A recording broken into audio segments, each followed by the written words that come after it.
What's up, YouTube? So, today, the Division released the stats or the details on the 4 new gear sets that you will get from the new Incursion that drops on the 12th. Now, I want to go over these today because there's some, I don't want to say misconceptions, but some people are getting some wrong ideas from specifically the Striker's Battle Gear set, and I think they're not appreciating some of the other sets. So right now, let's look at the Striker's Battle Gear set and see what's going on here.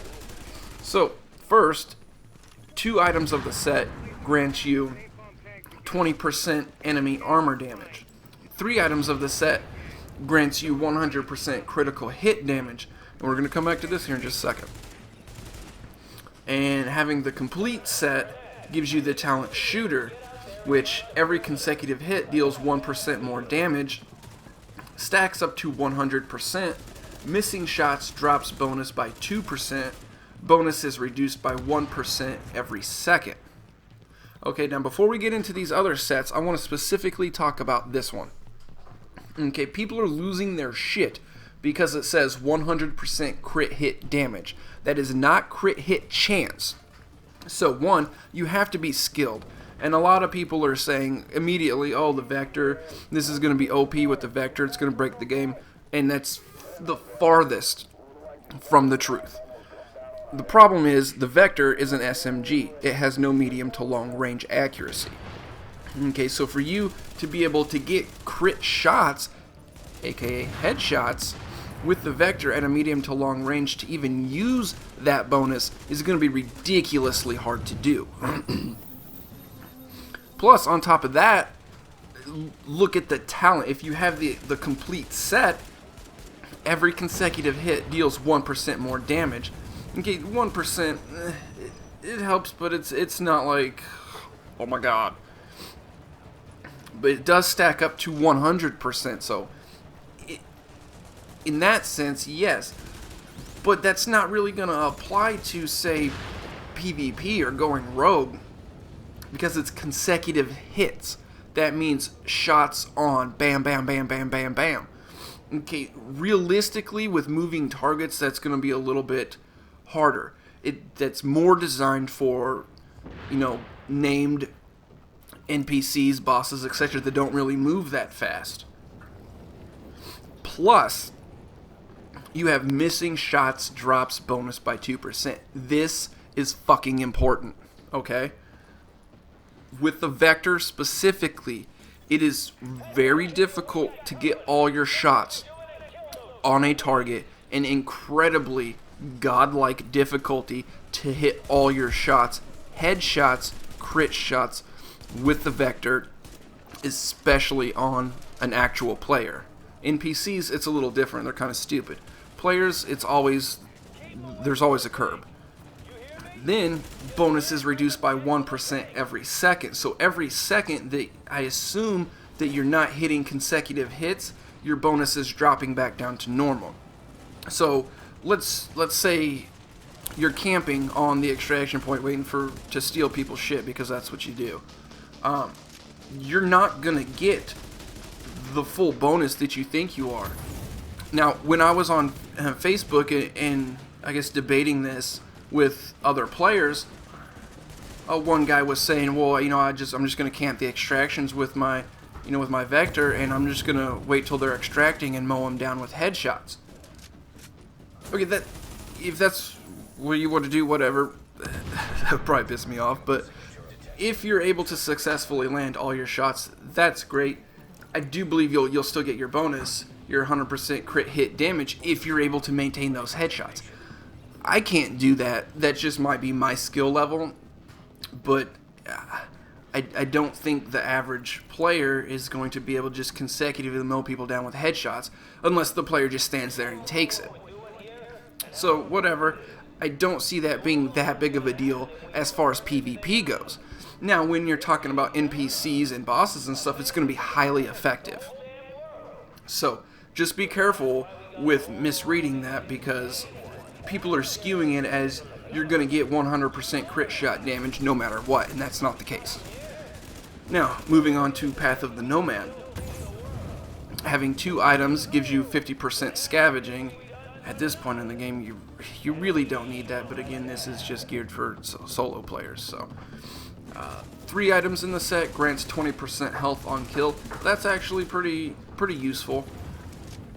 Having the complete set gives you the talent Nomad, and when receiving fatal damage, you are instead healed to full health. Can occur once every 10 minutes. That's pretty clutch. It's definitely a solo gear set, or if I guess it really doesn't have a team benefit. Like, I'm looking at it, I'm like, there's no real team aspect benefit. I suppose you could probably apply it to maybe a tank. So if they drop, you know, your team's not screwed. They can pop back up as long as they're not dropping all the time. But if they're dropping all the time, then that's your guys' fault for fucking up. But, you know, then again, you could go back to strikers and be like, well, that's more, you know, tankish, but that's like, I don't know, reserve tankish maybe. I'm talking about the Path of the Nomad as being a reserve tankish type thing. Then, my personal favorite, which for some reason isn't getting any love, or at least I'm not seeing it, is Tactician's Authority. 2 pieces will grant you 4,000 skill power. 3 pieces grants 20% skill haste, which just means that's 20%. Your skills will recharge 20% faster. So like your super, we call them supers, but you know, your special, whatever you want to call it. Having the complete set gives you the talent Tactician's Authority. Every 60k damage your group deals adds 1% skill power to you for a max of 100% bonus. Bonus is reduced by 1% every second the group isn't dealing damage. So this is a must-have on your team. So if you guys have a specific healer, like there's me and Skill, we both kind of trade off on healing, and it works really well. This is absolutely needed on a team. No matter what, somebody is always going to want to be running this. Because 60k damage, most weapons, depending how you're geared, you're going to rock 60k damage a lot. And so basically, you're looking at, as long as you're in a gunfight, you're looking at 100% bonus, period. And then, of course, whenever you're not in a fight, it comes back down. So, again, it's more geared towards NPC battles and not PvP, which is totally fine. Then, we have Sentry's Call. Having 2 pieces grants 30% headshot damage. Having 3 pieces grants 20% damage to elites. And having the complete set grants you the talent Stalker, which headshots mark the enemy, increasing the damage inflicted on the target by 75% for a duration of 10 seconds each. A target can receive up to 3 marks.